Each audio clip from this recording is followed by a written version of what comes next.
असहायों के मसीहा परम आदरणीय डॉक्टर साहब, निवाई और टोंक के सर्व समाज के प्रतिष्ठित लोग जो मंच में विराजमान हैं, सामने बैठे उम्मीदों की आशाओं से भरे हुए आज 9.5 महीने बाद यहाँ इकट्ठे हुए हैं कि ताकि डॉक्टर साहब आएंगे। और आज इन निवाई के एक बेटे जिसने निवाई का नाम चारों तरफ किया था, उसने व्यवहार के दम पर, मिलनसार के दम पर उसकी हत्या हुई, उसको न्याय दिलाने आज डॉक्टर साहब आएंगे। उस उम्मीद के साथ आप सभी आए हो। 18 अक्टूबर को हनुमान की 9:30 बजे मौत होती है। उसको यहाँ प्राइमरी हॉस्पिटल में एडमिट किया जाता है। प्राइमरी हॉस्पिटल से उसको जयपुर के लिए रेफर किया जाता है और इस तरह की अफवाह बनाई जाती है कि हनुमान मीणा सरपंच की हार्ट अटैक से मौत हो गई।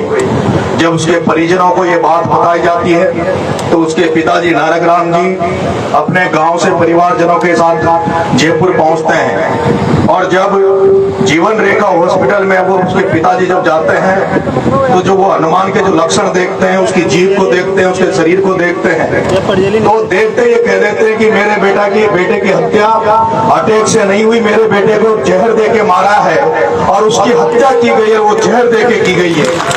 और उसके बाद हनुमान को जो जीवन रेखा से वापस लाने वाले थे, वो जब उसके पिताजी ने ये शक जाहिर किया कि मेरे बेटे की हत्या हुई है, उसके बाद उसको एसएमएस हॉस्पिटल में ले जाते हैं। एसएमएस में उसका पोस्टमार्टम होता है डॉक्टरों द्वारा। पोस्टमार्टम के बाद में उसकी एफएसएल के लिए जो उसके पार्ट बॉडी के वो भेजे जाते हैं और 8 महीने बाद में एफएसएल की रिपोर्ट उसकी पिछले जून महीने में आती है। इस 8 महीने में उसके तिये की बैठक में भी हजारों लोग इकट्ठे होते हैं, दाह संस्कार में भी हजारों के लोग इकट्ठे होते हैं। और वो कारण था कि वो जिस तरह से उसने एक छोटा सा कारोबार चालू किया था, वो मिट्टी के मूर्तियां बनाता था, उसके बाद गीत गा के अपने परिवार का अपना भरण पोषण करता था। लेकिन वो गीत गाते हुए, काम करते हुए भी उसने इतना व्यवहार कमाया, इतना मिलनसार रहा कि उसको निवाई के लोगों ने उसको सरपंच बनाया। और उसके सरपंच बनने के बाद इसी निवाई के सभी लोगों ने उसको सरपंच संघ का अध्यक्ष भी बना दिया। और ये जो उसका सरपंच संघ का अध्यक्ष बनना, सरपंच बनना, और पहली बार में उसकी जो प्रोग्रेस हो रही थी, जो गति हो रही थी, उससे लोगों ने दुखी होकर उसको हत्या का रूप दे दिया, उसको मार दिया। और केवल हनुमान को नहीं मारा, ऐसे कोटा में देवा गुजर नाम का लड़का जो आगे बढ़ रहा था उसको मारा। उसी तरह से हनुमान की उम्र का एक लड़का जो महेंद्र सूरवाल माधोपुर में आगे बढ़ रहा था, उसकी भी साथ वालों ने हत्या कर दी। और इसी तरह से एक जो बढ़ता हुआ जो आगे बढ़ रहा था, अपने समाज की सेवा करना चाहता था, निवाई की जनता की सेवा करना चाहता था, उसको भी जहर देकर इसी निवाई की धरती पर मार दिया गया। आज एफएसएल की रिपोर्ट आए 2.5 महीने हो गए। हम जैसे हमें पता लगा कि उसकी एफएसएल की रिपोर्ट आई है, बहुत सारे हजारों लोग उसको चाहने वाले इसी निवाई की धरती पर आए। सभी समाजों के लोग इकट्ठा हुए और डिप्टी साहब के बाद रुद्र प्रकाश शर्मा उसका नाम है, उसके पास गए और रुद्र प्रकाश शर्मा ने यह कहा कि बिल्कुल इसका मर्डर हुआ है, 302 हुई है, हत्या हुई है और जल्दी से जल्दी हम इसका खुलासा कर देंगे। लेकिन उसने जो डिप्टी यही सुन रहा होगा, वो डिप्टी अभी मैंने देखा यही खड़ा था और वो ये कह रहा था रुद्र प्रकाश शर्मा कि 26 तारीख तक हनुमान के हत्यारों को सलाखों के पीछे डाल दूंगा। 26 तारीख के पहले हनुमान की हत्या का खुलासा कर दूंगा। और हम इसी भरोसे, इसी खाकी वर्दी के भरोसे, उस डिप्टी रुद्र प्रकाश शर्मा के भरोसे हम अपने घर चले गए, सब लोग चले गए कि भाई हनुमान को 26 तारीख के पहले न्याय मिल जाएगा। लेकिन ना तो 26 तारीख के पहले न्याय मिला और आज 2.5 महीने हो गए, अब तक भी कोई न्याय नहीं मिला।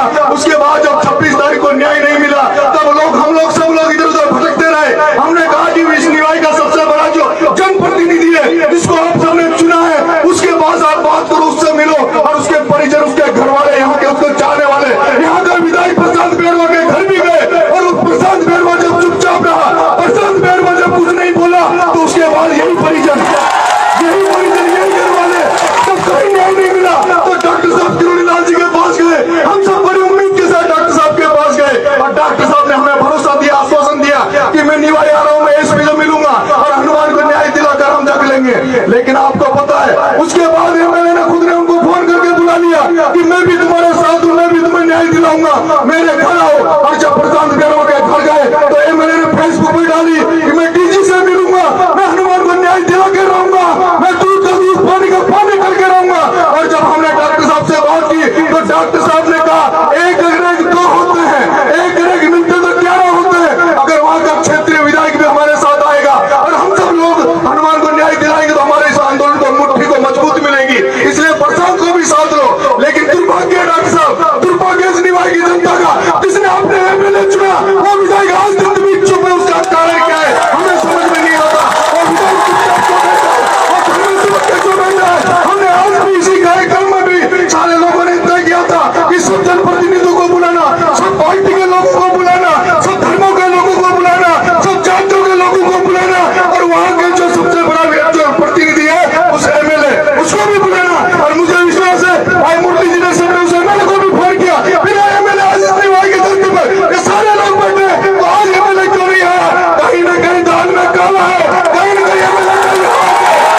साहब